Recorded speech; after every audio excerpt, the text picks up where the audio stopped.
Hi guys, welcome to your favorite podcast. This is Broke Ugly Dudes podcast, where we tell you how it is from a broke ugly dude's point of view. I'm BJ, and today I'm here with my esteemed co-host. What's up, Mr. Drop the Mic himself, Man Ray is back in the building. I know it's been a minute, what it is and what it do. Yeah, welcome back. That's your fault. We got a special guest today, y'all. We got none other than Mr. Marco Bands. What's good? What's good? Peace and blessings. Assalamu alaikum, brother. What's going on? Marco is a rapper and a content creator on YouTube. How you doing today, Mr. Bands? I'm doing good, my brother. Blessed to be alive. Congrats on the new song you dropped. It's called Legend, right? Yeah, go get that. Everybody go download that. It's on Spotify, Apple Music, iTunes, YouTube, Spinnerella. You can find it on all platforms. I just released it about 3 days ago, so it should be in all stores right now. But yeah, that's my latest single right there. How does it feel? Is this your first single, or how many songs you got out so far? Well, I have an old mixtape. I actually started rapping in 2010 with some of my close friends. So we have like old music on there. But lately, I just started back releasing music in January. So I got I think this is the third single I released in 2021.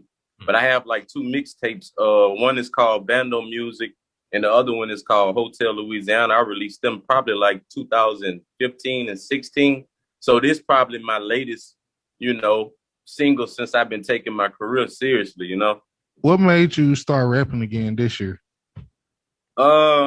Around 2017 through probably 2019, I had a lot of stuff going on in my life, and I kind of had lost myself. I had kind of abandoned, my microphone. I lost my best friend who I went and got a chain made of him, So I just really had got myself together, and, I had always had a talent with music. So it just never died, but it was something that I had kind of abandoned, and I just decided to, started back recording songs, and, that led me to where I'm at right now. I likes it. So tell me, Mr. Bands, how did you come across that you had this gift for music? Like, what brought you to the point of being a content creator and a rapper? What got you here? Man, I was probably in the 6th grade, 2006. I was going to a school called Glasgow Middle School. And, around that era, Wayne, he was dropping, the Drought 1, Drought 2, Drought 3. Wayne was, like the hottest rapper, down, at that time, he was like the hottest. So I really was listening to his music. So that kind of inspired me to start rapping.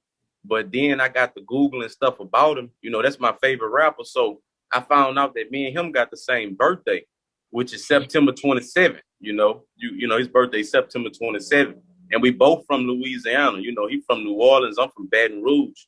So that just kind of gave me more, inspiration to pick up the pen and start rapping. I started writing little notes down. One day, recess, around, it was probably 2007. I'm like in the 7th grade. Then I started rapping to my, peers, like the people that's in the class with me.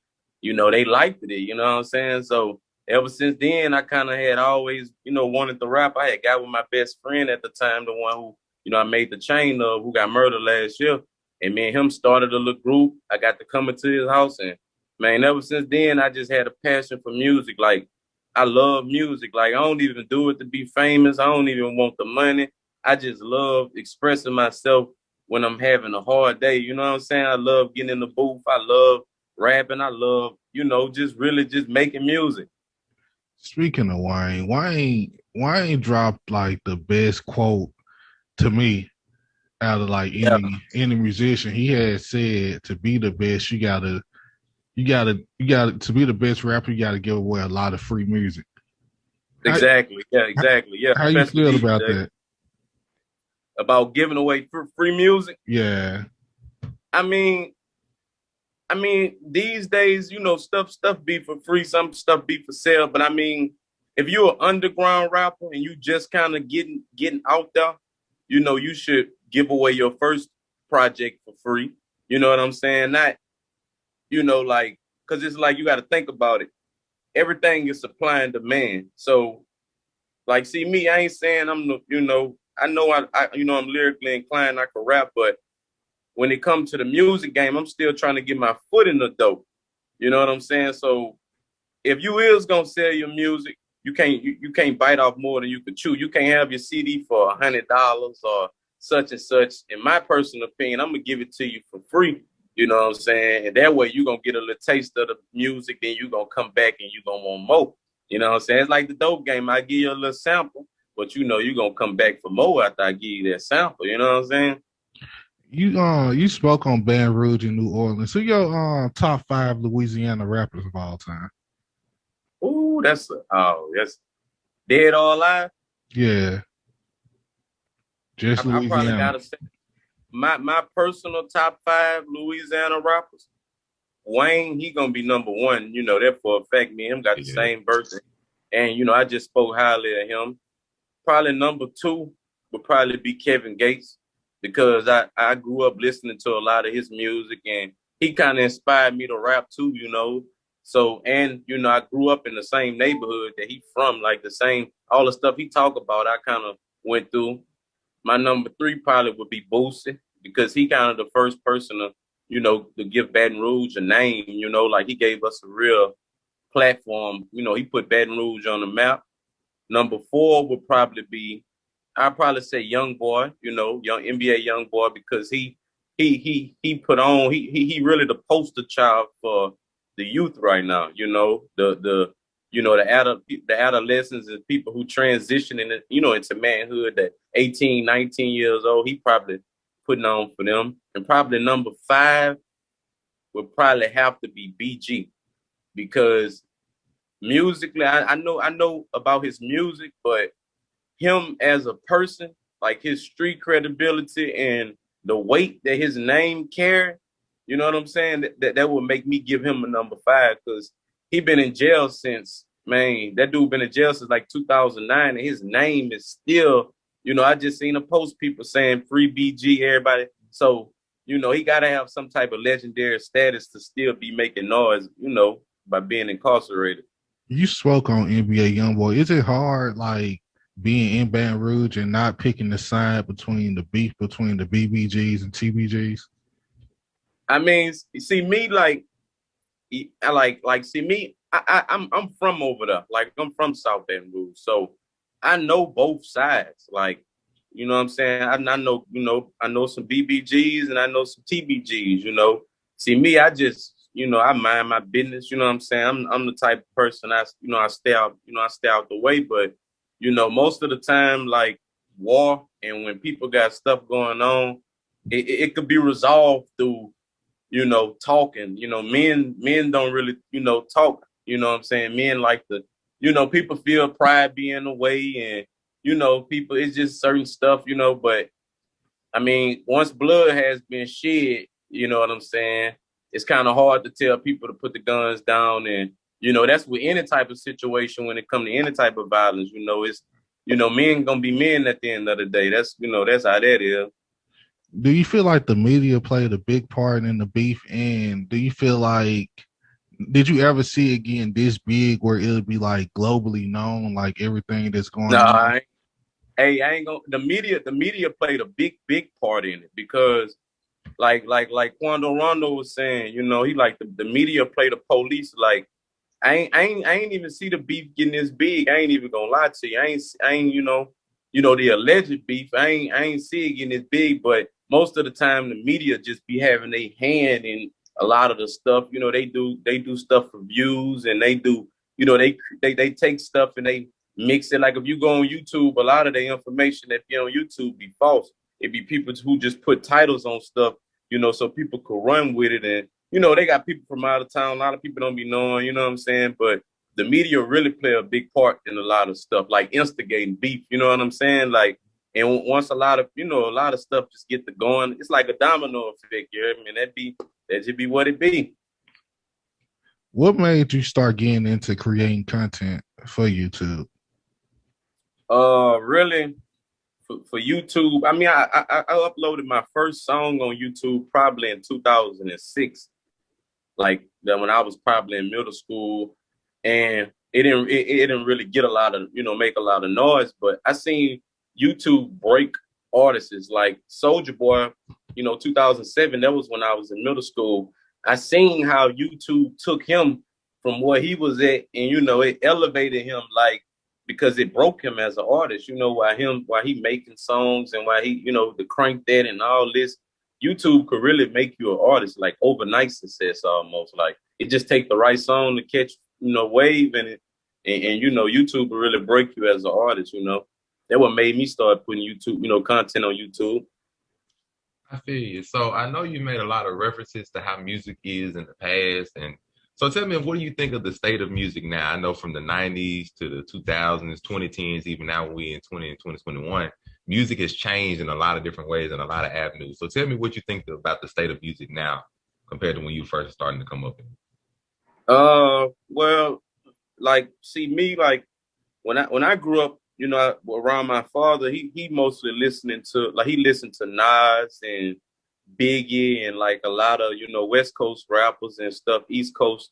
And I noticed their music was mostly on some consciousness, because my father, he was a Muslim. So their music was mostly talking about uplifting Black people, as a whole. It was talking about a lot of good things. Then when it goes to the 90s, people start, talking about selling drugs and stuff, but nobody wasn't really like, people like talk about, oh, I had to sell drugs to feed my daughter, Biggie talking about that. But now the state of hip hop is, to me, it's just mostly drug addict music. Like, everybody talking about using drugs. Like Future, I respect Future, what I'm saying? I don't have nothing bad to say about him, because he got to get his money too. But it's like, I know he an intelligent dude, and he rap about, mileage, Percocets and all this, but he doing that because he know, music, like we was talking about media, it have a lot of influence on people's minds. You know what I'm saying?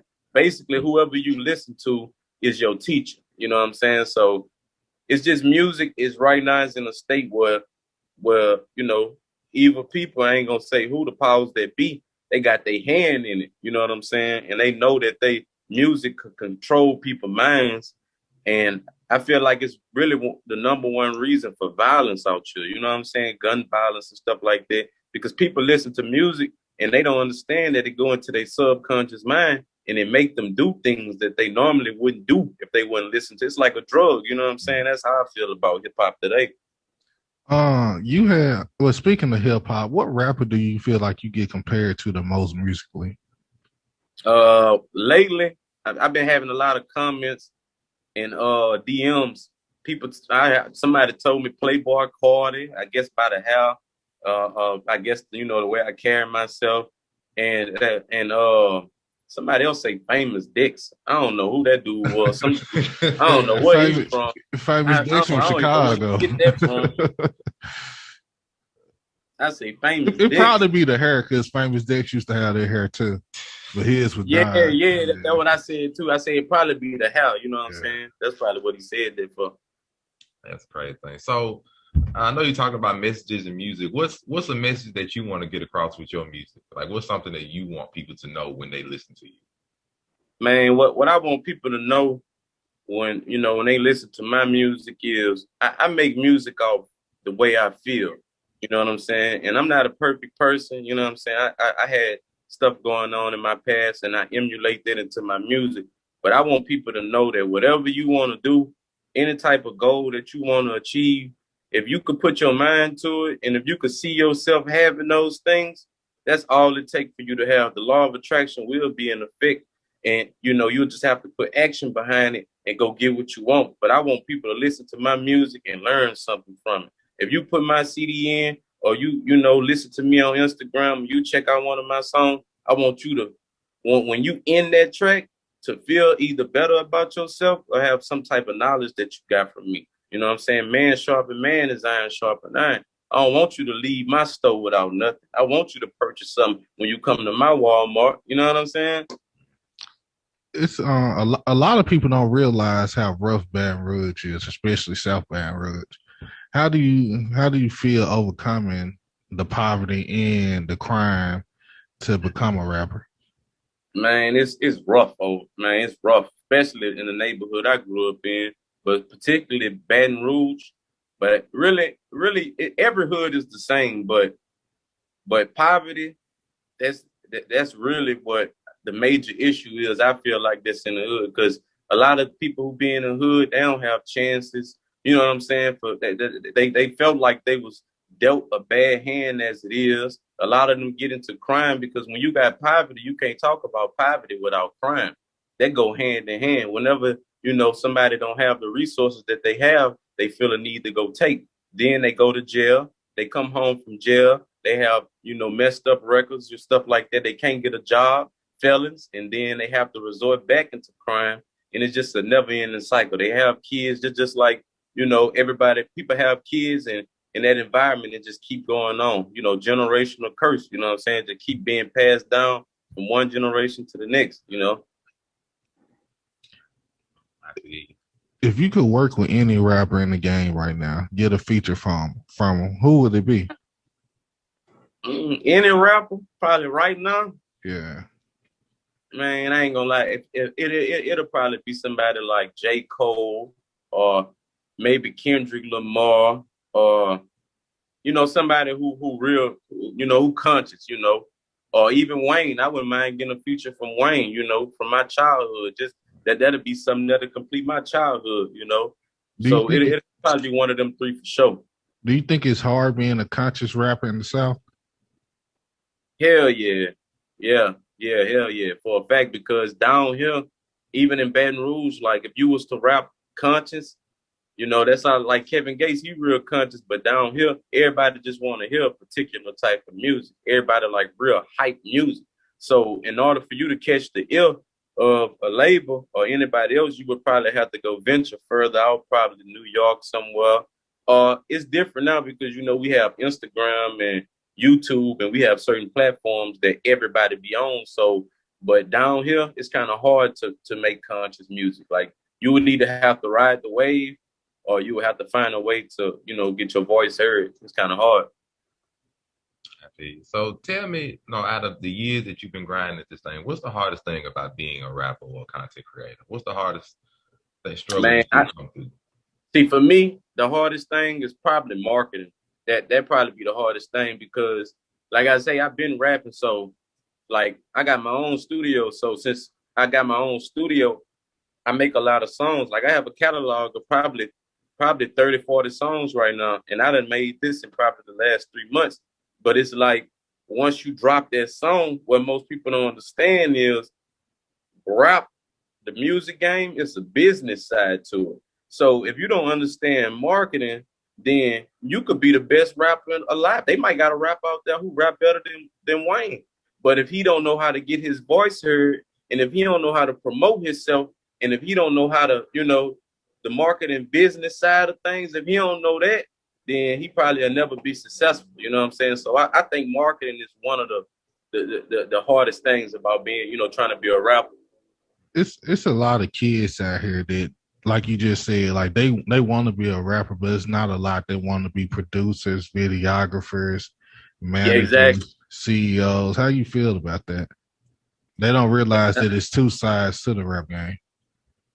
Man, I feel like it's really according to what you want to do. Like it's just like a lot of people don't like I say in the hood, everybody either want to be a rapper, a basketball player, or they want to be a drug dealer, So the problem is we don't have a lot of dreamers no more. You know what I'm saying? We don't have a lot of, back then people used to have dreams and goals. It's like these days, it's like them the only three things you're going to be, or you're going to be dead or in jail. You know what I'm saying? So, that's how it is. But you got to follow your heart. I mean, if you want to be a NASCAR race driver, you might want to be an astronaut. You know what I'm saying? I can't tell you not to be an astronaut, but it's on you to find a way because God put that idea inside of your mind. That's why you can't share your ideas with everybody because God, he put that inside of your head. That's your vision. So that's your plan. That's something you need to find out how do I become this, I feel you, man. I feel you. So tell me like something that you use for inspiration. Cause I know like you were saying, everybody be focused a lot on the fast money side of it and trying to get things quick and trying to grind things out over years is a bit difficult. So what's something that you use to keep inspiring yourself to keep hunting for your dreams? I mean, for far as musically wise, sometimes I'll go back to the inner child. You know what I'm saying? I had read a powerful book. I don't know if you're familiar with it by a guy named Robert Greene. He wrote the 48 Laws of Power book. Mm. He got another book called Mastery. And inside of that book, he talked about how you gather strength from your past, you know. So I would go back to the younger me, you know, the 12-year-old, 11-year-old me that's still inside of me, that's covered, you know, that's buried under all of that pain and buried under all of those negative experiences, the betrayal, you know, the pure me, the real me. I go gather inspiration from that. I think about, you know, old, you know, stuff that made me feel this type of way, you know what I'm saying? And it just give me energy to go in the booth, you know what I'm saying? I like that, man. Like, you got to pull from something nowadays, because watching the media, like you said, social media can lead you to so many different avenues, so many different places. Yeah, it's pausing your mind. And so you got to have something that'll keep you pure and keep you focused on your dream. I admire that, man. I really do. Yeah. You got a question? So if you wanted to leave us with a message today, man, like, what's the message you want to leave the audience and everybody with today, man? Man, the only thing I probably have to tell somebody is to be you, bro. You know, Instagram will have you feeling like you have to be that dude, have to be the dude with the nice car. You got to be the dude with the Balenciagas and Mason Margiela stepping. You got to be the dude who got a body. You got to be the dude that rob everybody. You got to be the dude who got stripes, the dude who have sex with all these different women. You ain't got to be that, bro. Just be you. And if a person can't accept you for being you, then you don't need them in your life anyway.